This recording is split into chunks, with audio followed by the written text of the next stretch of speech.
It is surely outrageous that the first year of a monarch who is also the head of the Commonwealth and an admired environmentalist, should be overshadowed by the antics of two rogue royals. Yet it undoubtedly has been. It began with the publication of Prince Harry's ill-fated memoir, Spare, in January. It sounded bitter, and it was. The feud between the supposedly inseparable brothers was highlighted. Harry gave a series of television interviews to promote it, unwisely portraying Queen Camilla as a villain. Its ill-advised contents, some of them scandalous, made more headlines. The book, however, did sell well, but the result was the timely eviction of the Sussexes from Frogmore Cottage, their base in Britain, by King Charles. Harry's grudging, solo appearance at the coronation was followed by the near-catastrophic car chase where he and Meghan were followed by paparazzi in New York, but the description of this potentially serious event was viewed with skepticism by many. Stay up to date with the latest royal news. Join us on WhatsApp. Our community members are treated to special offers, promotions, and adverts from us and our partners. You can check out at any time. More info in February. The popular animated satire, South Park, used the Sussexes and their hypocritical obsession with privacy as a target. Their popularity has been on a downward spiral in the United States this year. No wonder The Hollywood Reporter has just branded them as losers. Then came what is surely one of the most bizarre episodes in recent royal history. In their infamous interview with Oprah in 2021, the Sussexes revealed that a member of the royal family had wondered what color Archie's skin would be. This was construed as racism and created a sensation, although Harry later changed the charge to one of unconscious bias. The person was not named, but two names circulated after the publication of the Dutch edition of Endgame, an attack on the monarchy by the journalist closest to the Sussexes, Omid Scobie, in November. It was swiftly withdrawn, but it caused havoc. It totally overshadowed King Charles's speech, which opened COP28 in Dubai, and the only response the palace could make was a dignified silence.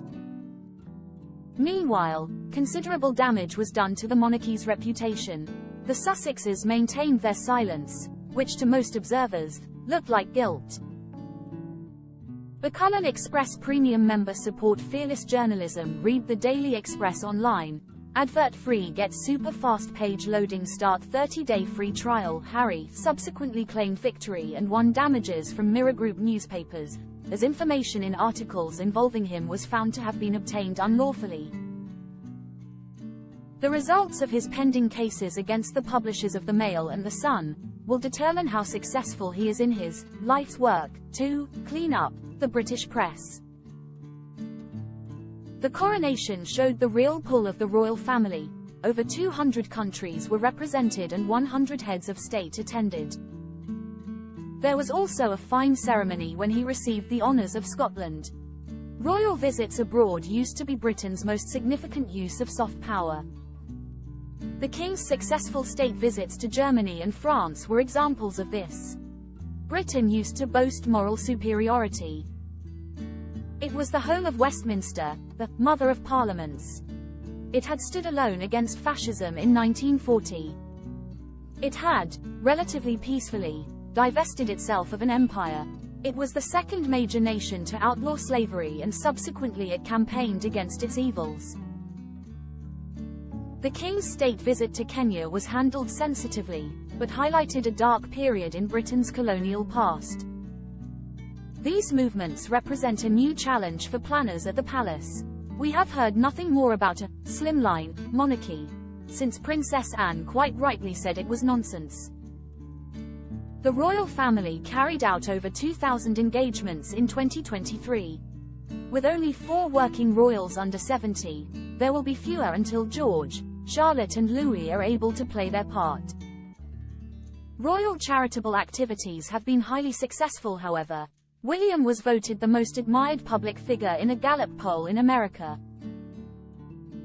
His work for the Earthshot Prize, mental health and the homeless, is remarkable. Catherine, too, had very favorable transatlantic ratings in a recent survey. Her work on the early years of childhood is a significant contribution to a little understood field.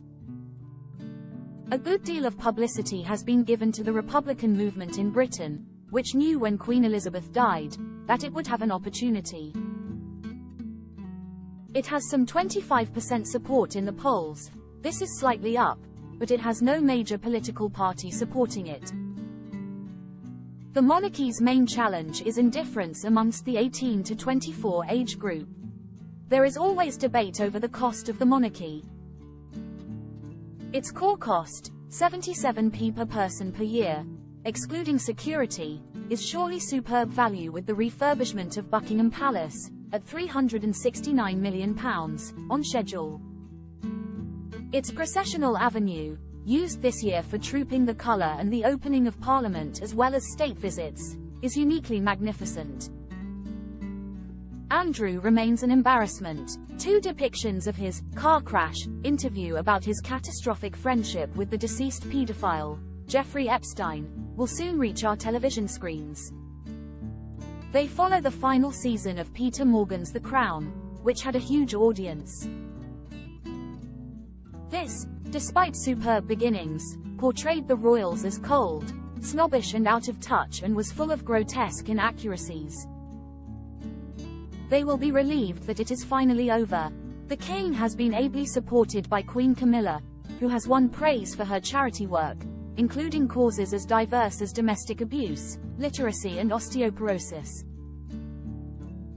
With an election year coming up in Britain, the monarchy is a symbol of national unity which is above party politics, and is more valuable than ever. Richard Fitzwilliams is a royal commentator, film critic, public relations consultant and lecturer. He has given over 1,400 television interviews.